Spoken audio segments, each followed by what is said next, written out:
Poštovani gledatelji OTV-a, želimo vam dobar dan. Na početku panorame Zagrebačke županije odlazimo u Dugo Selo.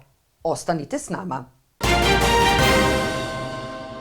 Vijećnici Gradskog vijeća Dugog Sela na 12. sjednici većinom glasova prihvatili su drugi rebalans proračuna kojim se po riječima pročelnika za financije i komunalne djelatnosti Dejana Dragičevića zapravo usklađuju financijski dokumenti sa stvarnim stanjem. Okvir se mijenja za 1,5 milijuna kuna, dakle on je samo usklađenje sa trenutnom potrošnjom. Ono što smo prije radili u 12. mjesecu, dakle to smo napravili sada, da li će biti potrebe još jedan u 12. mjesecu, ne znam, vidjet ćemo, vrijeme će pokazati. Tako se ukupni iznos proračuna smanjio za nešto više od 1% i sada iznosi 133 milijuna kuna, a sastavni dio rebalansa je i amandman gradonačelnika kojim se osigurava 500.000 kuna za izgradnju plinovoda u Martinskoj ulici.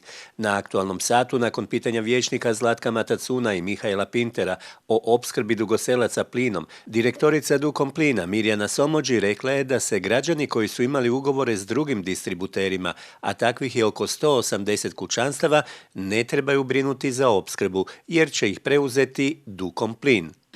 Automatizmom će ti svi kupci doći kod nas i ovih dana danas je pripremljeno tih prvih 100-tinjak ugovora, a ovih ostatak će biti pripremljeno u drugom dijelu i u pravilu će ti ljudi biti zaštićeni.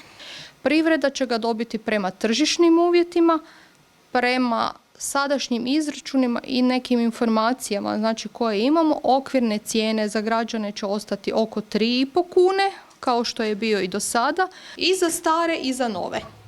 I stari i novi će ići po istoj cijeni. Ustanove bi također trebale ići prema cijeni reguliranoj za građane. Operativno kako će se to provoditi, da li će te ustanove kupovati plin od HEP-a ili od Dukoma, to u ovom trenutku ne mogu reći.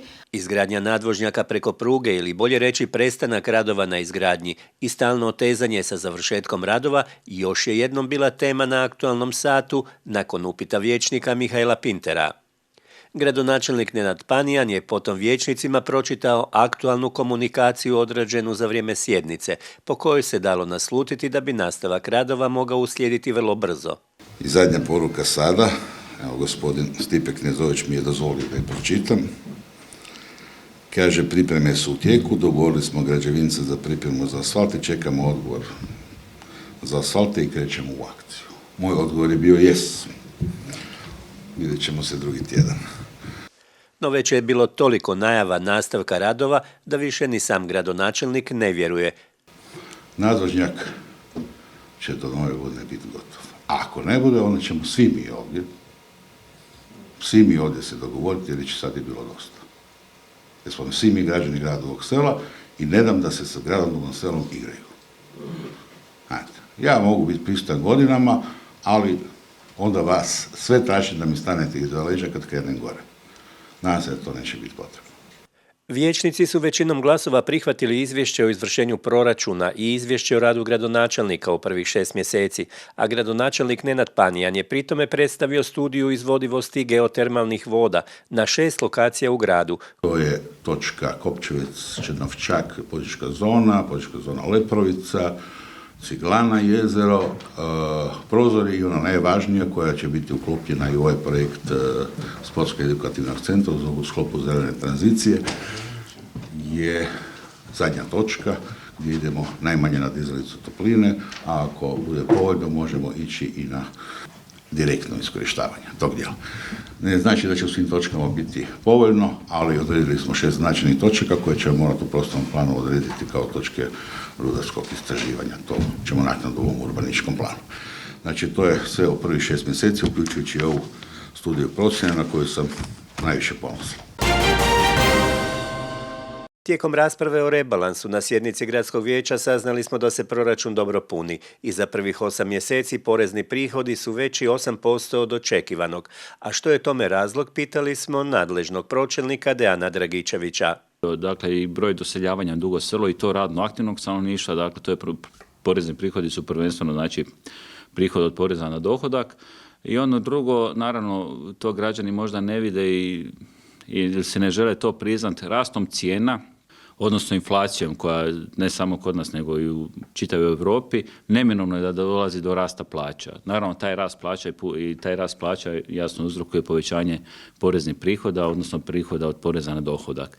Sve su to uvjeti koji su doveli do toga da naš proračun je stabilan, dobar i da je čak iznad onih očekivanih prihoda. Pa evo, ja mogu reći, dakle, ukupan proračun realiziran, čini mi se 2017. je bio 55 milijuna kuna. Mi ćemo ove godine sasvim sigurno se približiti brojci 100 milijuna kuna. Dakle, gotovo duplo u 5-6 godina. Grad Dugo Selo predstavio je rezultate projekta Dugo Selo Walk and Bike, s kojim je izgrađeno oko 6 km biciklističkih i pješačkih staza. Ukupna vrijednost projekta iznosi oko 7 milijuna kuna, a za realizaciju su dodijeljena i bespovratna sredstva Europske unije u iznosu od 2,8 milijuna kuna. Govoreći o važnosti projekta za grad Dugo Selo, gradonačelnik Nenad Panijan je rekao da je kretanje do sada bilo zapostavljeno. Hodanje, vožnju biciklom, sve smo to podredili naftnoj industriji, vožnje automobilima i morate se parkirati praktički pred dućan, svugdje mora biti parking. Na izgradnju ovih biciklističkih staza kroz cijelo Dugo Selo, čiji je promet godinama zapostavljan, radimo na tome da svaku točku grada Dugog Sela možemo spojiti sigurno biciklističkom stazom i nogostupom. Ovaj projekat je vrlo važan jer institucije su tamo u toj ulici Domjaničevoj sportskoj, od sportske krećući, tamo je veliki sportski centar, nogometno igralište, puno mladih dolazi tamo na treninge. U produžetku je Dom zdravlja, učilište, trg i dječji vrtić. Znači jedna vrlo važna ulica koja je usporedna sa glavnom cestom. Gradonačelnik je pritome najavio da će u budućnosti sve ulice koje su paralelne s glavnom prometnicom pokušati riješiti na sličan način kao Domjaničevu, sa puno zelenila, ali nakon što se postavi osnovna komunalna infrastruktura, vodovod, kanalizacija i plin. Domjaničevu ulicu smo pokazali kako može izgledati jedna gradska ulica koja nije samo asfalt, koja je i prometnica, koja je i šetnica, koja je biciklistička staza, a uz to ima i ono najbitnije puno zelenila. Ovim projektom nismo samo uredili sportsku i Domjaničevu ulicu, sportska će u nastavku se spojiti sa Domobranskom kada ishodimo sve građevinske dozvole preko kanala, tako da će biti i ta glavna cesta prema Martinbregu spojena skroz do druge glavne ceste koja je Šaškovečka, a u budućim projektima ćemo produžiti kroz Starčeviću skroz do Kozišćaka, znači 2/3 Dugog Sela će biti spojeno paralelno sa glavnom cestom i nogostupima i biciklističkim.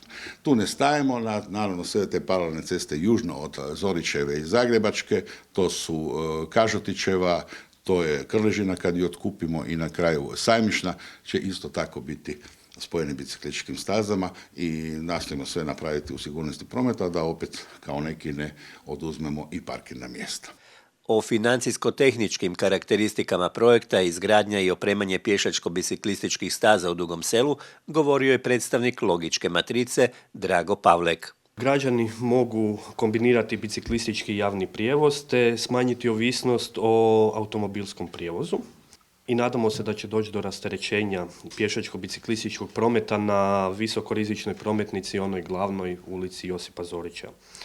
Znači, ovo je samo početak jednog većeg projekta, povezivanje pješačko-biciklističkih staza od grada Zagreba, Dugog Sela, Brckovljana pa prema istoku. Završena je izgradnja sportske dvorane uz dječji vrtić Dugo Selo, a još se samo čeka tehnički pregled objekta, saznali smo od ravnateljice vrtića Draženke Sesan. Radovi su gotovi, čekamo zapravo tehnički pregled i ova višenamjenska, ali i sportska dvorana, zapravo sa ovim kapacitetom više od 120 kvadrata i ovi novi prostori oko ulaza, zapravo će nam puno omogućiti da obavljamo bolje naše sportske programe i sve aktivnosti koje su vezane uz tu višenamjensku dvoranu. Dakle, moći ćemo i roditeljske sastanke u njoj organizirati, stručne aktive. Mi smo stručno razvojni centar, jedan od 24 vrtića izvrsnosti. Naše kolegice iz ostalih vrtića dolaze na edukacije. Ovo je prostor koji će uz djecu omogućiti i bolje stručno usavršavanje i naših djelatnika. S obzirom da smo na početku odgojno-obrazovne godine, ravnateljica nas je upoznala i sa brojem djece u dječjem vrtiću.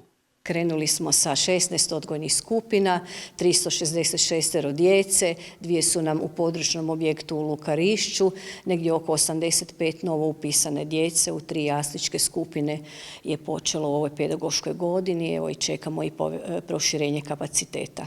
Mogli bi ovu pedagošku godinu završiti više od 400 djece u ove nove 2 skupine koje se planiraju otvoriti u ovom novom područnom objektu i na taj način bi zapravo roditeljima omogućili da mogu biti mirni i sigurni i u njihovom obiteljskom životu kad su djeca upisana u naš vrtić.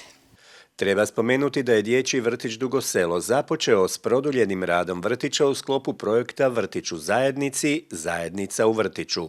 Evo, mi smo zapravo krenuli još u prošloj pedagoškoj godini sa produljenim radom vrtića od 16:30 do 19 sati u sklopu ovog projekta Vrtić u zajednici, zajednica u vrtiću.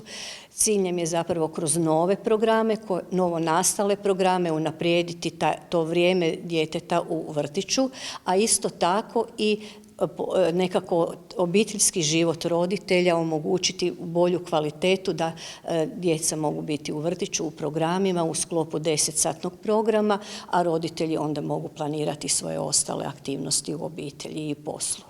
Projektom se planira obuhvatiti ukupno 100 djece. Za sad se još uvijek upisujemo kroz taj sportski program, ali zapravo u najavi je i program govora, jezika i komunikacije i dramsko-scenski program. Očekujemo i veći odaziv djece i roditelja. U Dječjem tjednu društvo Naša djeca Dugo Selo pripremilo je niz svakodnevnih aktivnosti koje su počele u ponedjeljak predstavljanjem školske zadruge Martinovac, osnovne škole Ivana Benkovića pod Vurom. Mi smo danas pripremili kako smo radili keramičke ukrase, odnosno ogrlice, ali može biti privjesak. Prvo smo uzeli glinu i sami sa rukama radili oblike, onda smo ih ostavili da se suše. I nakon toga smo ih pekli u peći, to je posebna peć na 1000 stupnjeva. Bojanje je moralo se skroz osušiti, tako da 2 dana. Nakon toga stavljali smo da se osuše i sa glazurom da se sjaji.